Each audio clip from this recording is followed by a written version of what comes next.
जनक के एपिसोड की शुरुआत ही इतनी भावनात्मक थी कि दर्शक अपनी सांसें थाम कर बैठ गए। हर चेहरा तनाव से भरा, हर नजर सवालों से भरी और हर दिल उलझनों में डूबा था।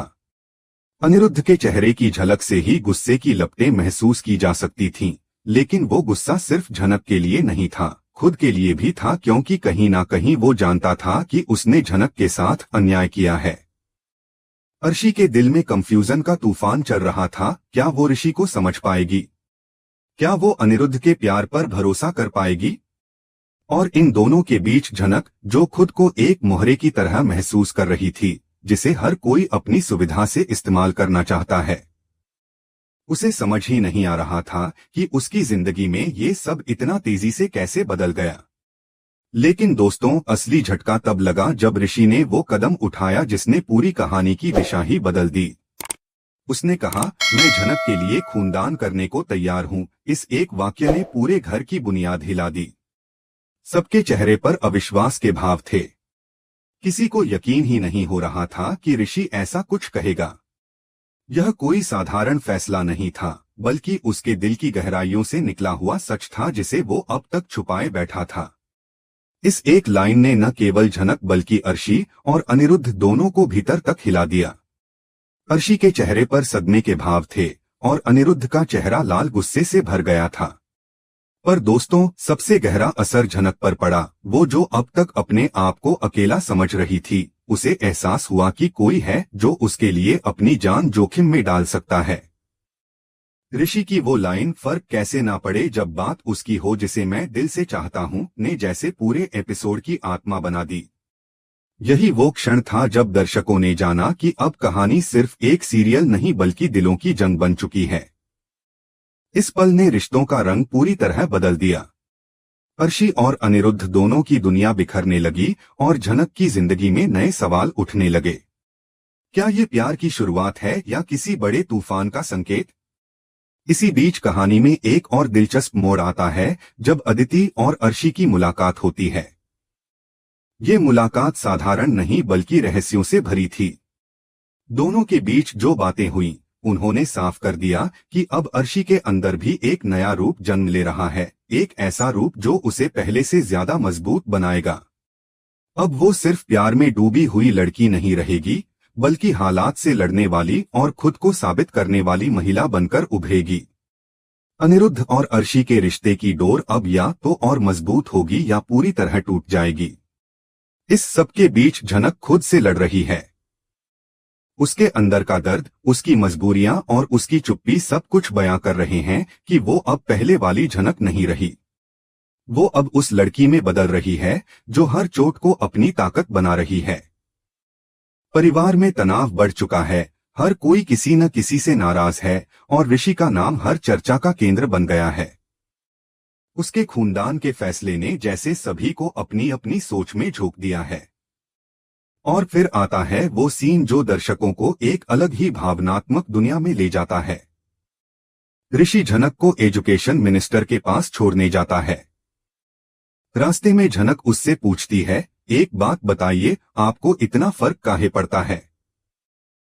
उसकी मासूमियत में छिपे सवाल ने ऋषि को एक पल के लिए चुप कर दिया। फिर वो धीमे से बोला, क्यों, मुझे फर्क क्यों नहीं पड़ना चाहिए? झनक ने हंसते हुए कहा, मुझे फर्क पड़ता है, लेकिन आजकल के लड़के तो पल में बदल जाते हैं। आप इतने चिंतित क्यों हो रहे हैं? ऋषि का चेहरा उस वक्त सब कह रहा था जो वो शब्दों में नहीं कह पाया। वो जल रहा था किसी और के झनक के करीब आने से, लेकिन ये जलन नफरत की नहीं, प्यार की थी। झनक को उसकी आंखों में वो बेचैनी साफ नजर आई। उसने सीधा सवाल किया, आपको इतना काहे जलन हो रही है ऋषि बाबू?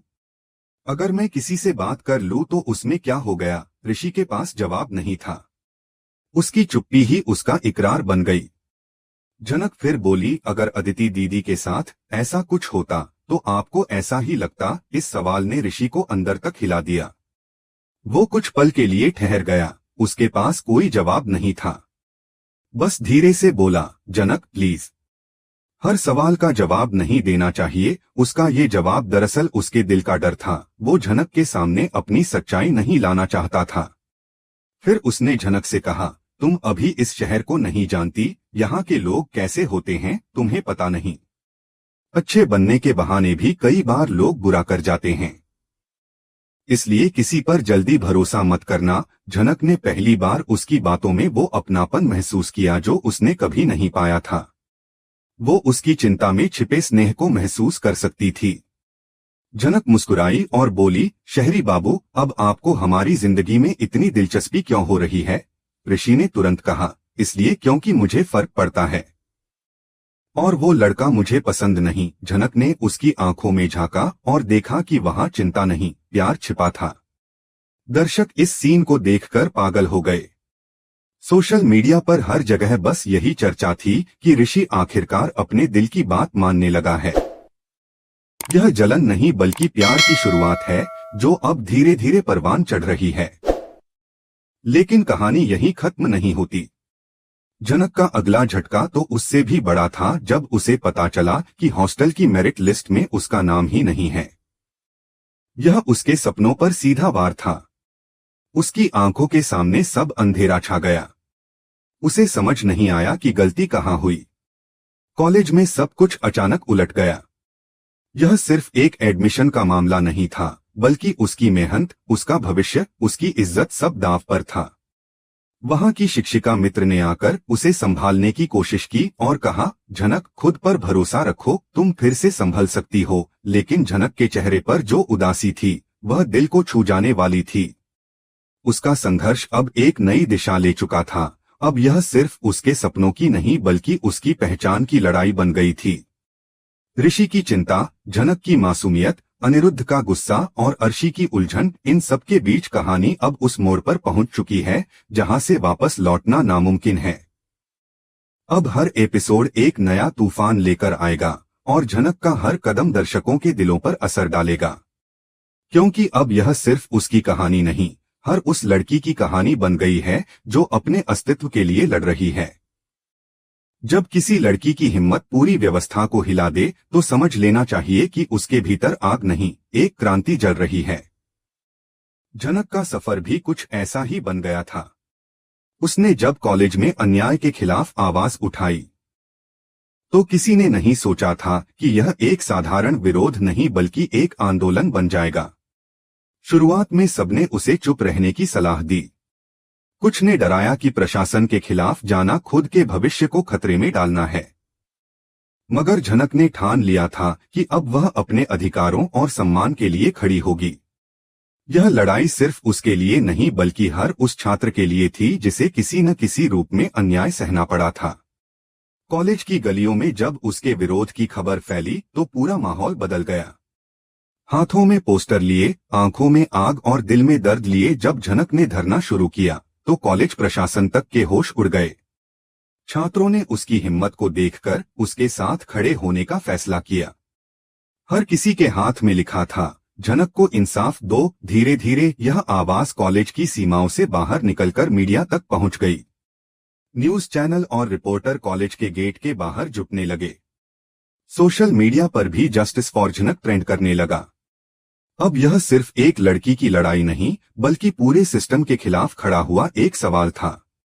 इसी दौरान ऋषि की एंट्री हुई। वह भीड़ को चीरता हुआ झनक के पास आया और उसके साथ खड़ा हो गया। उसने प्रशासन को चेतावनी दी, एक पढ़ी लिखी लड़की के साथ अन्याय मत कीजिए। सत्ता का इस्तेमाल किसी को नीचा दिखाने के लिए नहीं होता। उस पल झनक की आंखों में जो कृतज्ञता थी वह शब्दों से परे थी। पर उसी भीड़ में जब ऋषि ने झनक को किसी अन्य छात्र के साथ खड़ा देखा तो उसके मन में हल्की ईर्ष्या ने सिर उठाया। यह प्यार की ईर्ष्या थी जो उसे खुद समझ नहीं आई, मगर उसने अपने भावनाओं को पीछे रखते हुए झनक के साथ मजबूती से खड़ा रहना चुना। अब मंत्री तक यह खबर पहुंच चुकी थी। उन्होंने झनक को मिलने के लिए बुलाया। उनके सामने जब झनक पहुंची तो मंत्री ने कहा, तुम बहुत होनहार हो, लेकिन आदर्शों की राह आसान नहीं होती। कई बार इसके लिए भारी कीमत चुकानी पड़ती है। झनक ने दृढ़ता से जवाब दिया, अगर कोई डर के कारण चुप बैठ जाए तो कभी कोई बदलाव नहीं होगा। उसकी आवाज में कंपी नहीं थी, सिर्फ आत्मविश्वास था। उसकी इस निडरता ने मंत्री को भी प्रभावित कर दिया। उन्होंने आदेश दिया कि झनक का एडमिशन रद्द नहीं होगा और न ही उसे किसी दूसरे कॉलेज में भेजा जाएगा। अब वह कोलकाता में रहकर अपनी पढ़ाई पूरी करेगी। यह जीत सिर्फ झनक की नहीं, हर उस छात्र की थी जो सच्चाई और अधिकार के लिए खड़ा होने की हिम्मत रखता है। कॉलेज प्रशासन का चेहरा उतर गया। प्रिंसिपल ने महसूस किया कि अब एक नई कहानी शुरू हो चुकी है, वह कहानी जिसमें एक लड़की ने चुप्पी तोड़कर बदलाव की शुरुआत की थी। लेकिन जब घर में खबर पहुंची तो वहां का माहौल और भी विस्फोटक हो गया। अर्शी और अदिति को यह सब बिल्कुल रास नहीं आया। अर्शी ने झनक पर आरोप लगाया कि वह सबका ध्यान खींचने के लिए यह सब कर रही है। वहीं अदिति झनक के नाम से ही चिढ़ने लगी थी। पुतुल ने जब झनक का समर्थन किया तो अदिति उस पर भड़क उठी। तुम्हें हमारे आई बाबा को इसमें घसीटने की क्या जरूरत है, उसने चीखते हुए कहा। पुतुल ने भी पलटकर जवाब दिया, जब तुम्हारे बाबा मेरे बारे में कुछ कहते हैं तो तब तुम्हें कोई दिक्कत नहीं होती। बहस बढ़ती गई और घर का माहौल अशांत हो गया। अदिति फिर वही पुराना संवाद दोहराने लगी, क्या मैं घर छोड़कर चली जाऊं? यह उसका हर बार का हथियार था जो अब परिवार के सभी सदस्यों को थका चुका था। इसी बीच कॉलेज में झनक के खिलाफ नए नोटिस जारी हुए। हॉस्टल प्रशासन ने धमकी दी कि अगर वह शांत नहीं हुई तो उसे हॉस्टल से निकाला जा सकता है।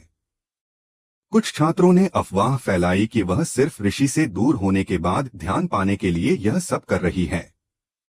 ये बातें उसे गहराई से चोट पहुंचाने लगीं, मगर उसने खुद से कहा, मैं वक्त को अपना जवाब देने दूंगी। उसने देखा कि कितने छात्र गार्जियन सिग्नेचर या अधूरे दस्तावेजों के कारण परेशान हैं। उसे लगा कि यह व्यवस्था छात्रों को दबाने का एक तरीका है।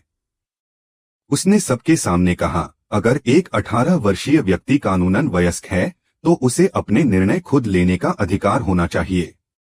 गार्जियन के हस्ताक्षर की शर्त पुरानी सोच की निशानी है। उसकी यह बात पूरे कॉलेज में गूंज गई। धीरे धीरे छात्रों ने उसका समर्थन करना शुरू किया। कुछ ने प्रिंसिपल से मिलकर एडमिशन नीति में बदलाव की मांग की। अब झनक की यह सोच कॉलेज की दीवारों को लांघकर पूरे शहर में चर्चा का विषय बन गई।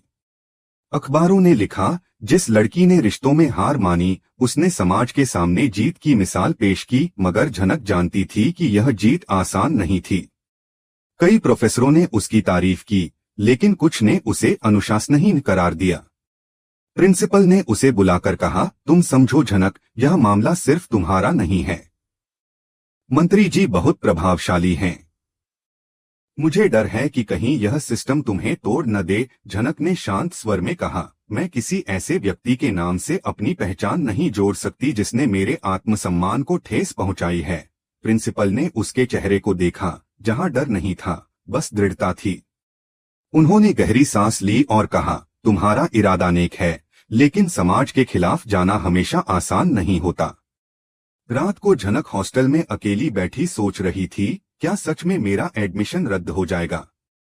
क्या मंत्री मुझसे नाराज होंगे? लेकिन अगले ही पल उसने खुद से कहा, नहीं, अगर मैं अब डर गई तो फिर कभी कोई और लड़की खड़ी नहीं हो पाएगी। अगले दिन जब वह कॉलेज पहुंची तो सबकी निगाहें उसी पर थीं। कुछ उसकी तारीफ कर रहे थे, कुछ ताने मार रहे थे, मगर झनक अब पहले जैसी नहीं थी। उसने तय कर लिया था कि चाहे कुछ भी हो जाए वह पीछे नहीं हटेगी। उसका यह आत्मविश्वास अब पूरे कॉलेज की पहचान बन चुका था। अब हर कोई कहने लगा कि यह सिर्फ झनक की कहानी नहीं, बल्कि उन सभी की है जिन्होंने चुप रहकर अन्याय सहा है। उसके एक कदम ने कई चेहरों से नकाब हटा दिए। यह संघर्ष अब सिर्फ कॉलेज तक सीमित नहीं रहा, बल्कि समाज के लिए प्रेरणा बन गया। ऋषि का साथ, मंत्री का हस्तक्षेप और झनक की निडरता ने मिलकर एक ऐसी कहानी लिख दी जो आने वाले वक्त में हर किसी के लिए मिसाल बन जाएगी। अब आगे क्या होगा? क्या प्रशासन उसके खिलाफ साजिश रचेगा या झनक सच में बदलाव की प्रतीक बन जाएगी? यह आने वाले वक्त में तय होगा। लेकिन इतना तो तय था कि झनक अब सिर्फ एक नाम नहीं रही, बल्कि हर उस आवाज का प्रतीक बन चुकी थी जो चुप रहकर अन्याय के खिलाफ उठने की हिम्मत जुटा रही थी।